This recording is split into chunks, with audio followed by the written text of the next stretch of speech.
अंग्रेजी एक छोटा सा शब्द नहीं यह समंदर हो गया। अंग्रेजी एक छोटा सा शब्द नहीं समंदर हो गया। भाषा ने यह सफलता का परिभाषा हो गया।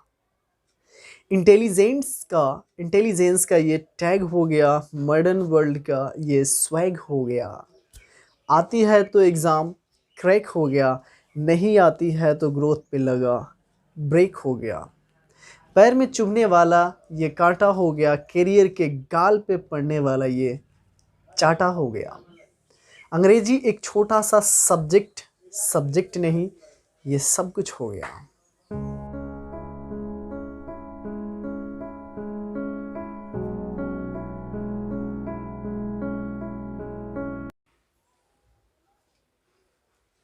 Hello friends, my name is Raz and you are watching now English with Raz. Welcome back on my YouTube channel. Friends, क्या आपको भी अंग्रेजी से डर लगती है? क्या आपको भी अंग्रेजी एक बड़ा सब्जेक्ट लगता है? क्या आपको कभी कभी ऐसा लगता है कि मैं बहुत कुछ जानता हूं बट बेसिक चीज़ों में अक्सर कंफ्यूज हो जाता हूं? तो दोस्तों, you are on the right place. इस चैनल पे मैं आपको बताने जा रहा हूं, इस वीडियो के माध्यम से मैं आपको बताने जा रहा हूं कि जो बेसिक चीज़ें हैं इंग्लिश की, वो कितना ज़्यादा इफेक्ट पहुंचाती है एक लर्नर को। तो आपको इस वीडियो में सारा बेसिक चीज़ मिलेगा। आपका जो कन्फ्यूज़न है वो दूर होने वाला है और मैं उम्मीद करता हूं कि आप ये वीडियो पूरा देख लिए तो फिर आपको दूसरे वीडियो देखने की ज़रूरत नहीं है। बेसिक चीज़ें आपको बिल्कुल मिलेंगी। जो इंग्लिश का निचोड़ होता है वो चीज़ें मिलने वाली हैं आपको। तो आइए दोस्तों, स्टार्ट करते हैं और एक एक करके समझते हैं। बिल्कुल ज़ीरो से स्टार्ट करते हैं हम लोग।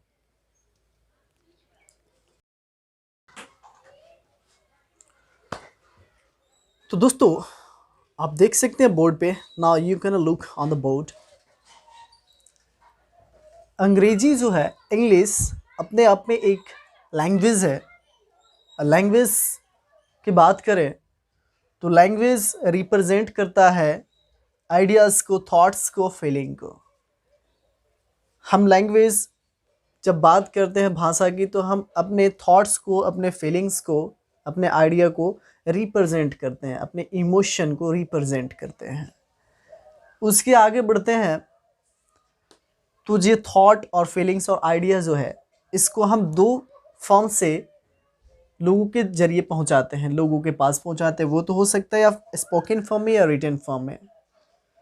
तो देखिए, बेसिक चीज़ें क्या होती है। इंग्लिश अपने आप में एक लैंग्वेज है, भाषा है। और भाषा को जब हम डिफाइन करते हैं तो ये क्या करता है, रिप्रेजेंट करता है। इसको दर्शाता है किस चीज़ों को, आइडिया। हम अपने आइडिया को रिप्रेजेंट करते हैं, किसी के सामने बयां करते हैं।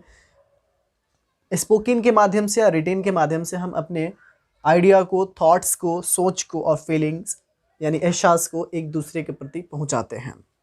तो उम्मीद करता हूं ये आपका बिल्कुल बेसिक कंसेप्ट है। अब मैं बताने जा रहा हूं उस चीज़ों पे आपको भी फोकस करना होगा और मैं कोशिश कर रहा हूं आपको 100% दूं ताकि आप बिल्कुल क्लियर हो जाएं, ये सब कन्फ्यूज़न से दूर हो जाएं। तो मैंने यहाँ पे आपको बताया कि अंग्रेज़ी अपने आप में एक लैंग्वेज है।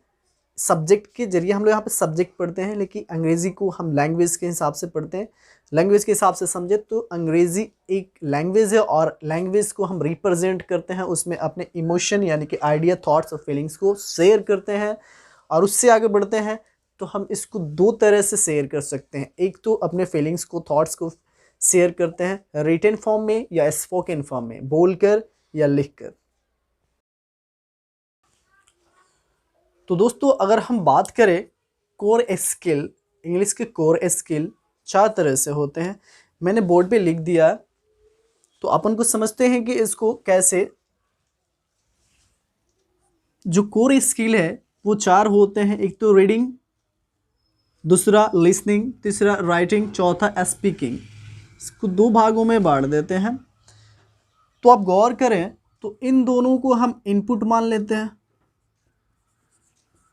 अब आप इनपुट तो समझते हैं, जिस चीज़ को हम ग्रहण करते हैं इनपुट होता है। ये दोनों चीज़ जब हम रीडिंग करते हैं तो कोई चीज़ इनपुट करते हैं, लिसनिंग करते हैं तो इनपुट करते हैं। और जब हम इसको समझें तो ये आउटपुट है।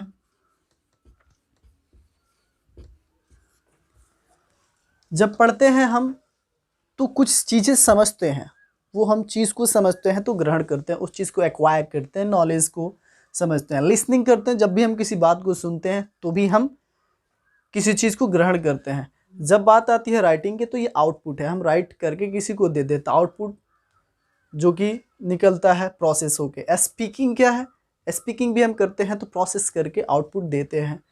तो उम्मीद करता हूँ ये आपको समझ में आ रहा होगा। और ये चारों कोर स्किल है, इन पे बहुत ज़्यादा फोकस करना पड़ता है। आपको डेली पढ़ना पड़ेगा, लिसनिंग करना पड़ेगा। हमें एक यही चीज़ होती है कि हम इस चीज़ पे अच्छा से इम्प्लीमेंट नहीं कर पाते अपने सेल्फ पे। ये जो चीज़ है कोर स्किल, ये चार होते हैं, इन चीज़ों को अच्छा से समझना पड़ता है।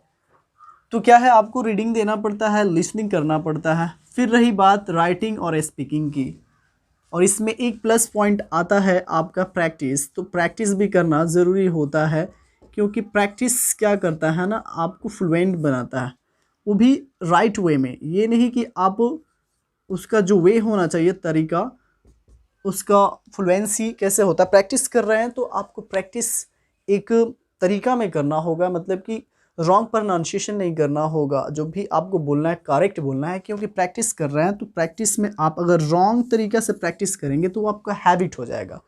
और जब आदमी एडिक्टेड हो जाता है तो वैसा ही अक्सर वर्ड और वैसा शब्द बोलने लगता है।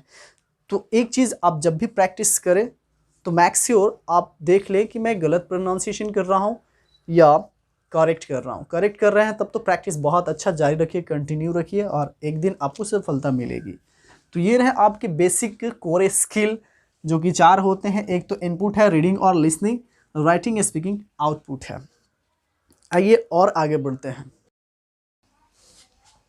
तो दोस्तों अपन समझते हैं अब जो ग्रामर है, जो व्याकरण है, इसका हिंदी होता है व्याकरण।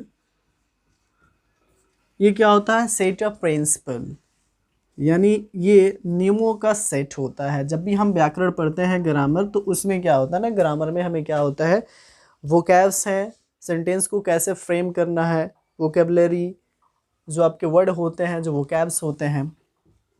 वर्ड्स मतलब वोकैब्स, यानी कि आप बहुत सारे वर्ड मीनिंग याद करते हैं, वर्ड को याद करते हैं, यानी वोकैब याद करते हैं, जो कि आगे चल के इन्हीं वर्ड को आपको फ्रेम करना होता है सेंटेंस में। कि सेंटेंस जब हम बनाते हैं तो वर्ड को कैसे फ्रेम करें, कैसे उसमें पिरोएं, क्योंकि वर्ड जो है मोतियों का माला होता है, और सेंटेंस में जब पिरोते हैं तो सेंटेंस बनता है, सेंटेंस का एक अर्थ निकलता है जो हम समझ पाते हैं। तो पिरोने का काम, अगर हमें वर्ड याद है तो वर्ड को हम सेंटेंस में पिरो देते हैं, सेंटेंस को बना देते हैं।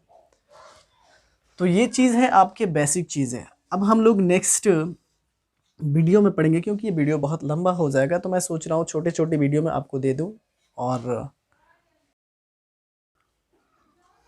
आगे हम लोग यूनिट्स पढ़ेंगे,